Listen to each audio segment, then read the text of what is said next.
नमस्कार बच्चों। आज हम कक्षा 7 में पुस्तक मैं और मेरा व्याकरण में से अध्याय नंबर 15 का आरंभ करने जा रहे हैं। अध्याय का नाम है वाक्य यानी सेंटेंस। समझने के लिए पहले ये उदाहरण से शुरू करते हैं। माँ और अप्पू की आपस में बातचीत हो रही है। माँ: अरे ये क्या है अप्पू, मैं नहीं बताऊँगा। मुझसे नहीं कहेगा? कहूँगा माँ, आंखें बंद कर लो। अरे इतने सारे कंचे कहाँ से लाया? खरीदे हैं। पैसे दोपहर को दिए थे ना। बच्चों, आपने ये पढ़ा और जाना कि हम अपनी बात को एक दूसरे तक पहुंचाने के लिए वाक्यों का सहारा लेते हैं। ध्यान रहे कि वाक्य में शब्दों का उचित क्रम होना आवश्यक है। इस प्रकार शब्दों के सार्थक समूह को वाक्य कहते हैं।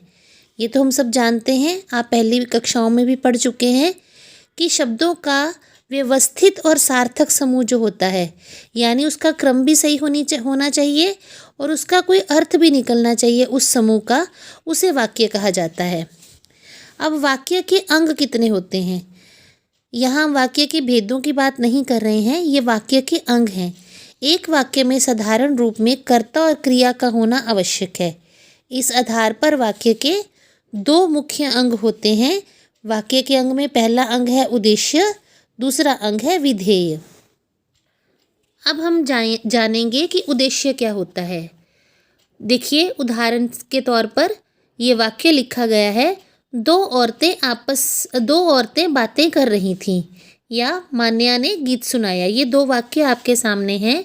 इन वाक्यों में औरतों तथा मान्या के बारे में कुछ बताया जा रहा है, यानी वाक्य में जिस व्यक्ति के बारे में या जिस वस्तु के बारे में कुछ बताया जा रहा हो, जिसके बारे में कुछ बताया जा रहा हो, जिसके बारे में बात की जा रही हो, वह वाक्य का उद्देश्य कहलाता है।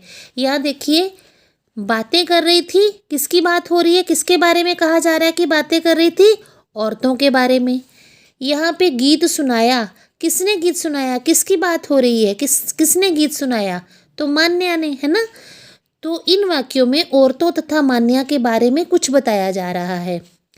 इस प्रकार वाक्य में जिसके विषय में कुछ कहा जाए वह उद्देश्य कहलाता है, यानी यहाँ पे औरतों और मान्या जो है वो उद्देश्य है।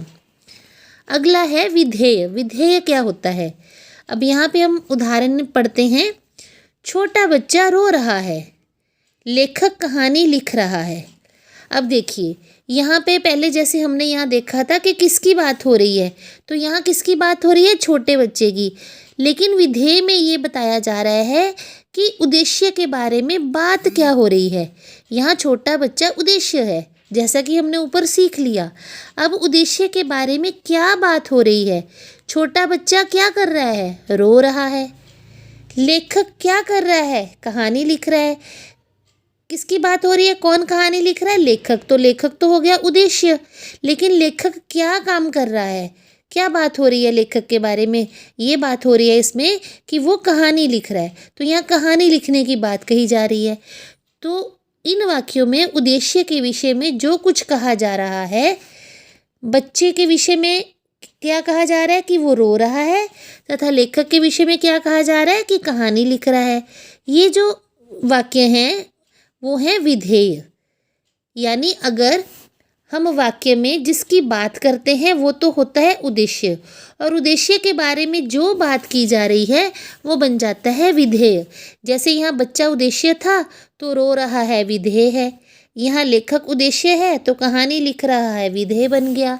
ऐसे ही दो औरतें उद्देश्य हैं तो बातें कर रही थी, ये विधेय हो गया। मान्य उद्देश्य है, गीत सुनाया, विधेय हो गया। ठीक है। अब विधेय की परिभाषा क्या हुई? वाक्य में उद्देश्य के विषय में जो कुछ कहा जाए वह विधेय कहलाता है। अब हमने क्या पढ़ा? जितना भी हमने उद्देश्य और विधेय के बारे में जानकारी ली, हमने क्या क्या पॉइंट्स पढ़े? सबसे पहले वाक्य में बारे में पढ़ा कि वाक्य सार्थक शब्दों का समूह है। ठीक है। फिर उद्देश्य और विधेय के बारे में पढ़ा। उद्देश्य तथा विधेय वाक्य के दो अंग होते हैं, भेद नहीं होते, अंग होते हैं। वाक्य में कर्ता, कर्म, विशेषण, क्रिया, क्रिया विशेषण आदि होते हैं। कई बार एक शब्द भी वाक्य का कार्य करता है, जैसे ठीक, अच्छा, सुनो, देखो, क्या आदि। अब यहाँ पे इस बात को आप समझिए कि वाक्य ऐसा नहीं कि शब्दों के समूह को कहा जाए। कई बार एक शब्द भी अपने आप में वाक्य का काम करता है। जैसे माताजी ने कहा, बेटा उठ जाओ। बच्चे ने कहा, अच्छा। तो अच्छा यानी अब उसने अपने उत्तर में जब जो कहा, वो अच्छा में ही पूरे माताजी के पूरे वाक्य का आंसर छिपा हुआ है, उत्तर छिपा हुआ है। अगर माताजी बच्चे को आवाज़ लगाती हैं, सुनो, तो सुनो अपने आप में पूरा वाक्य है। ठीक है, तो वाक्य केवल समूह का ना होकर कई बार एक या दो शब्दों का भी हो सकता है। अब हम जानेंगे कि उद्देश्य का विस्तार यानी उद्देश्य बड़ा भी हो सकता है। अब देखिए यहाँ वाक्य है, लड़की हंस रही है। किसकी बात हो रही है? लड़की की। तो लड़की क्या हो गया? उद्देश्य। अगर हम उद्देश्य को बढ़ा कर लिखें, कैसी लड़की, अगर हम लड़की की एक डिस्क्रिप्शन दे दें कि कैसी लड़की, एक सुंदर लड़की हंस रही है, तो लड़की तो हमारा उद्देश्य है ही है, लेकिन एक और सुंदर ये दो जो शब्द हैं उन्होंने उद्देश्य का विस्तार कर दिया, यानी उद्देश्य को बड़ा बना दिया। ठीक है, तो जैसा जो हमारा उद्देश्य होता है तो वहाँ उसके विस्तार में जो शब्द जोड़ दिए जाते हैं तो वो हमारा उद्देश्य का विस्तार कहलाता है। जब उद्देश्य के साथ उसकी विशेषता बताने वाले शब्द जुड़ जाते हैं कि उद्देश्य कैसा है, कौन है, उसकी पहचान बताने वाले उद्देश्य विशेषण बताने वाले शब्द जुड़ जाते हैं, तब वो उद्देश्य का विस्तार कहलाते हैं। उपर्युक्त वाक्यों में लड़की के लिए एक सुंदर तथा बंदर के लिए एक नटखट शब्द का प्रयोग किया गया है। दूसरा वाक्य हमने नहीं पढ़ा था, पढ़ लेते हैं। बंदर पेड़ पर कूद रहा है। यह बात हो रही है कूदने की, लेकिन किसके बारे में हो रही है? बंदर। तो बंदर इस वाक्य में उद्देश्य है। ठीक है, तो बंदर कैसा बंदर? दूसरे में हमारा आ गया नटखट बंदर पेड़ पर कूद रहा है। बंदर की क्या विशेषता है कि वो नटखट है। हमारा उद्देश्य है बंदर, लेकिन नटखट बंदर लिखने से उद्देश्य का विस्तार हो गया, यानी उद्देश्य को बड़ा बना दिया गया। तो नटखट जो है इस उद्देश्य का विस्तार हो गया। उद्देश्य है बंदर और नटखट शब्द उद्देश्य का विस्तार हो गया। तो इसलिए हमारी परिभाषा क्या हुई? जो शब्द उद्देश्य की विशेषता बताने के लिए प्रयोग किए जाते हैं वे उद्देश्य का विस्तार कहलाते हैं। फिर से पढ़ेंगे।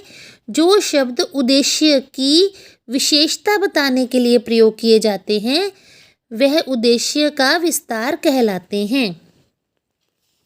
जैसे हम उद्देश्य का विस्तार कर सकते हैं, वैसे विधेय का भी विस्तार हो सकता है। विधेय को भी हम और एक्सप्लेन करके लिख सकते हैं। अब एक हम वाक्य पढ़ते हैं। सुमित भाग रहा है।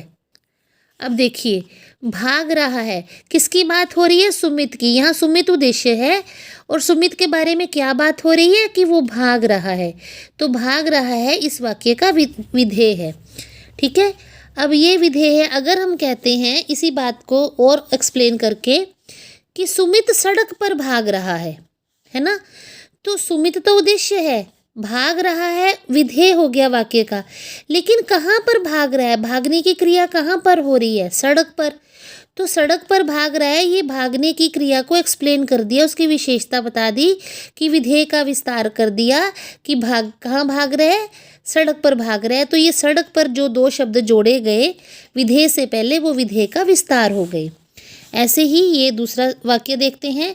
मोर नाच रहा है। अब यहाँ पहले वाक्य में हम बात करते हैं नाच रहा है, किसकी बात हो रही है? मोर की। तो मोर उद्देश्य है और उद्देश्य के बारे में क्या बात हो रही है कि मोर नाच रहा है। तो नाच रहा है वाक्य का विधेय हो गया, है ना। लेकिन मोर कैसे नाच रहा है? अगर हम ये बताते हैं नाच रहा है, लेकिन कैसे? तो मोर पंख फैलाकर नाच रहा है। ठीक है, नाच रहा है विधेय है और पंख फैलाकर ये विधेय का विस्तार हो गया, विधेय की विशेषता हो गई। और ये दोनों शब्द जो हमने विधेय में जोड़े वो विधेय का विस्तार कहलाएंगे।